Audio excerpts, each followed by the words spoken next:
Jangan lupa like, komen, dan subscribe channel YouTube TVRI Bengkulu dan nyalakan lonceng notifikasinya. Balik lagi di Opini Obrolan Pagi ini. Pemirsa, masih dengan tema yang sama, yaitu perempuan dan kreativitas, dan masih bersama dengan Mbak Fe di sini. Iya, masih dengan aku. Mbak Fe, kita lanjutin lagi nih cerita terbentuknya bisnis ini. Wow. Iya, tadi bilang kan? Iya. Iya itu karena kegelisahan sih sendiri. awalnya. Kegelisahan, terus akhirnya yang hype-nya adalah hijab printing, terus kita nggak mau punya sesuatu ngikutin aja gitu kan, harus ada yang pembedanya apa gitu. Dan dengan kegelisahan tadi kita membawa, oke, kita coba yuk ngangkat yang khas dari Bengkulu apa gitu. Rafflesia dan Besurek untuk sementara. Pada saat itu kepikirannya ya kita coba Rafflesia dan Besurek kita angkat. Terus kayak gimana gitu kan? Terus dia nyeletuk dong, ya V kan bisa gambar, ya udah V aja yang gambar gitu. Oh gitu. Gambar sendiri karena maunya ini handmade, bener-bener yang meskipun prosesnya digital ya, tapi pengennya dikerjakannya benar-benar dengan tangan kita sendiri kayak gitu. Jadi kita coba cari tahu gitu. Nah mungkin karena juga profesinya waktu itu dosen juga, jadi sempat riset sederhana dan ternyata menemukan fakta pada saat itu pengrajin batik Bengkulu di tahun 2017 kalau nggak salah yang kita dapat, itu ada sekitar 8 orang. 8 orang lagi dengan usia yang udah mulai sepuh gitu. Gak banyak artinya ya? Iya, jadi itu membuat kita panik sebenarnya. Udah gelisah, panik kan.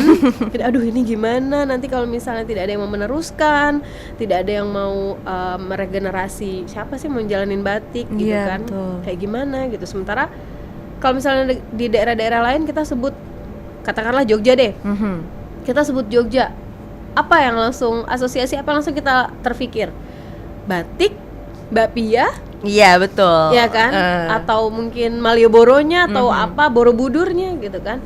Terus Palu apa? Oh, bawang gorengnya. Terus apalagi Surabaya dengan suro dan boyonya itu gitu kan.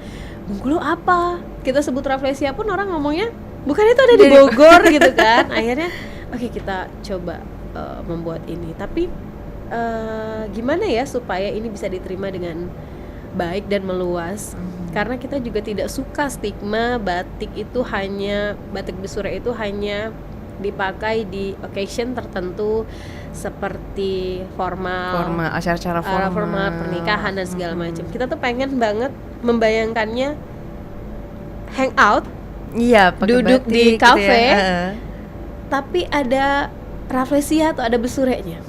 Sehingga kita kita coba kesini. Tetap bisa jadi trendy gitu ya. Iya, dan kita ngeliat printing ini juga kombinasi warnanya juga baik dan segala macam, manis gitu kan. Dan kita coba cari tahu, boleh nggak sih sebenarnya kita bermain di warna, atau takutnya ada pakem-pakem tertentu gitu kan. Oh iya betul, karena ini bicara tentang batik gitu ya. Iya, batik, takutnya ada hal-hal yang ini nggak boleh, atau ada sakralnya gimana gitu. Ternyata tidak juga sih.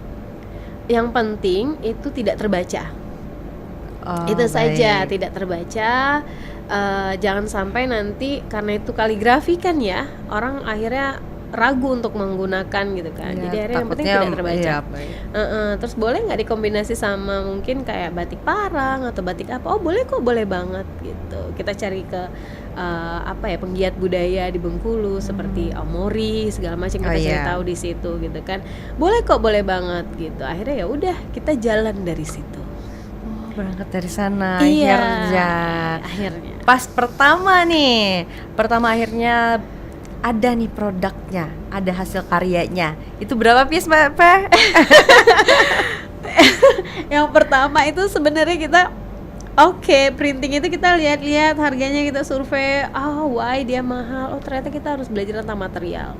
Materialnya berbeda dan segala macam gitu kan. Memang dia harus di atas harga 100.000 gitu. Sementara karakteristik, rasanya dimanapun ya, tapi karakteristik Bengkulu tuh kita tahu nyo enak, nyo murah, nyo banyak. Jadi aduh ini mungkin gak ya, akhirnya kita masuk di kita mulai dengan 7 pieces dulu. kita 7 pieces dulu, cek ombak dulu, dan boom, ternyata Banyak responnya tuh wow, bagus banget. Karena ternyata orang-orang Bengkulu, terutama yang pekerja-pekerja yang tidak bisa belanja langsung ke store, itu mereka udah sering belanja online, dan yang mereka beli itu kayak jilbab dari brand Angel Elga, Ivan Gunawan, terus Laudia Cynthia Bella, terus siapa lagi, Dian Pelangi, gitu-gitu. Jadi udah familiar dengan brand-brand printing kayak gitu. Lalu kita masuk dengan kearifan lokal, mereka justru appreciate, wah ada yang ini ternyata ada di Bengkulu gitu ya Mbak Fe ya. Nah, kalau kita bandingkan di tahun 2017, 2018 Mbak? 2018 start. 2018. Kalau idenya 2017. Idenya 2017. Nah, di 2018 udah terjun dengan ciri khas batik dari Besure gitu ya Mbak Fe ya. Dan kalau sekarang sih udah lumayan banyak nih yang mulai mencetuskan batik gitu kan Mbak Fe ya. Itu gimana Mbak Fe waktu awal dan sekarang terasa perbedaannya gitu? Kalau awal kita bisa dibilang pada saat itu tidak ada pesaing sama sekali. Kita pertama mungkin kita ya benar-benar pionir. Jadi kita ingat sama Nana itu berdua, katakanlah door to door. Oh, yes. Jadi kita punya kenalan apa? Hai, boleh main ke kantor nggak ya? Iya. Gitu. Terus di teman-teman yang kerja di bank, boleh nggak ya ke sini? Terus kita ceritain ini. Oh iya bagus ini bla bla bla bla bla kayak gitu. Jadi emang masih kita bener-bener store belum ada. Kalau mau lihat di mana ya? Gitu. Karena orang belum familiar dengan online waktu itu. Kalau mau lihat di mana ya? Oh masih di rumahnya Nana dan segala macam. Atau kita samperin deh. Jadi ngider tuh kemana kita ngasih tahu gitu. Terus nanti kita bikin lagi kok desain berikutnya gitu. Akhirnya kita desain ulang nih. Oh mereka suka yang warna gini gitu. Terus udah akhirnya berjalan waktu, di tahun keberapa ya kita justru sebenarnya mendengar yang lain punya, maksudnya ada kompetitor juga itu dari konsumen menariknya. Oh jadi nggak tim nih, nggak Mbak Fe dan juga Mbak Nana ya tadi? Iya. Yang survei sendiri, tapi dari karena memang kita terlalu fokus ke bagaimana karyanya ini itu kan karyanya ini.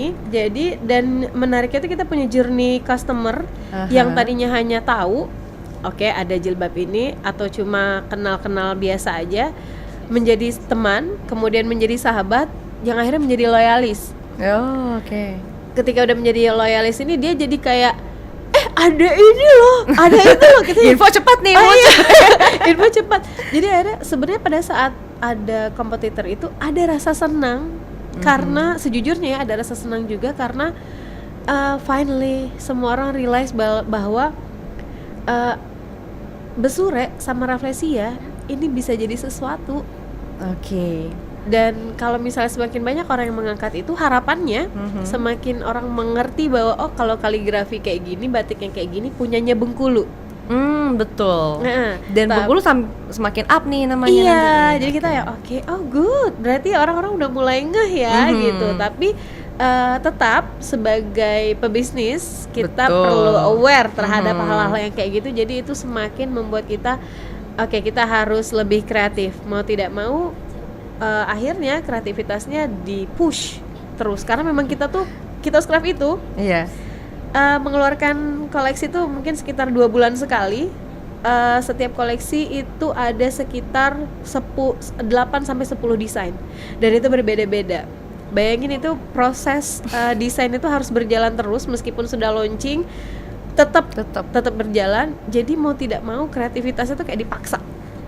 Harus ada. Jadi kita duduk meeting ngebahas develop idenya, kita ngapain. Itu mau nggak mau ini apa kemarin udah, jangan sampai ada repetisi, jangan sampai ada ini, jangan sampai ada itu, karena kita tidak ada pengulangan warna kan. Jadi kita tidak ada seri warna juga. Jadi emang kayak gini satu desain ini ya ini aja. Jadi nggak ada warna lain, nggak ada warna cuma apa. Itu. Iya. Oh begitu. Jadi emang mau nggak mau kayak ini harus apa nih? Abis itu ciri khasnya ya Mbak Fe? Iya harus kayak gitu. Jadi sebenarnya itu membuat orang-orang banyak pilihan karena kan beda selera juga kan. Betul. Ditambah juga kita memaksa orang untuk berarti harus punya semuanya. Betul. Strategi yang baik sekali.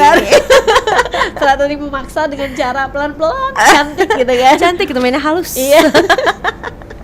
Nah, kalau Gitu. kita gilas balik lagi di awal, berarti Mbak Fe sendiri yang buat desainnya. Iya, awalnya pertama itu gambar sendiri, tapi mungkin karena proses gambar mentahnya itu aku sendiri. Pada saat sudah bicara tentang layout, pewarnaan, segala macam itu kita bareng-bareng.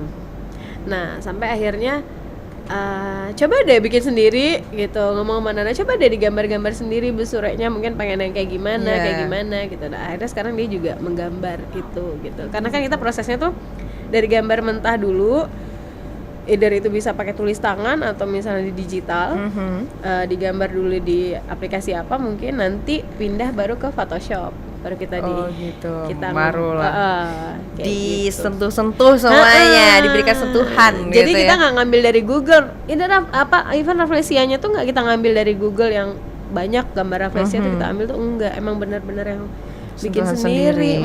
Keren ya Mbak Fe ya.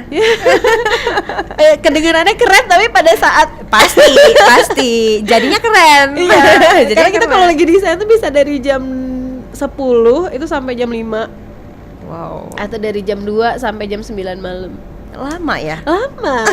Itu pakai ribut-ribut dulu kan, kayak ini apa nih lah. Pasti ada cek manja iya. lah. rapat agenda setting lah ya. Apa nih bro gitu kan.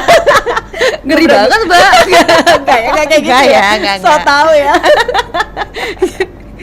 Oh jadi begitu. Iya. Akhirnya jadi untuk membuat satu karya itu, satu piece jilbab itu butuh waktu yang cukup lama. Enggak satu piece sih, satu koleksi. Satu koleksi. Satu butuh koleksi waktu 8 yang- sampai 10 itu. Jadi tapi prosesnya tidak dalam satu hari duduk itu. Iya. Kadang aduh kita udah Perlu refresh juga nih iya, perlu otaknya. refresh ini, kayaknya kita ketemu lagi besok ya, Oh. atau ketemu lagi hari apa kayak gitu. Oh begitu. Baik Mbak Fe, kita tunda dulu obrolan ini. Iya. Nanti kita lanjutkan lagi. Untuk pemirsa jangan kemana-mana, tetaplah bersama kami di Opini Obrolan Pagi ini.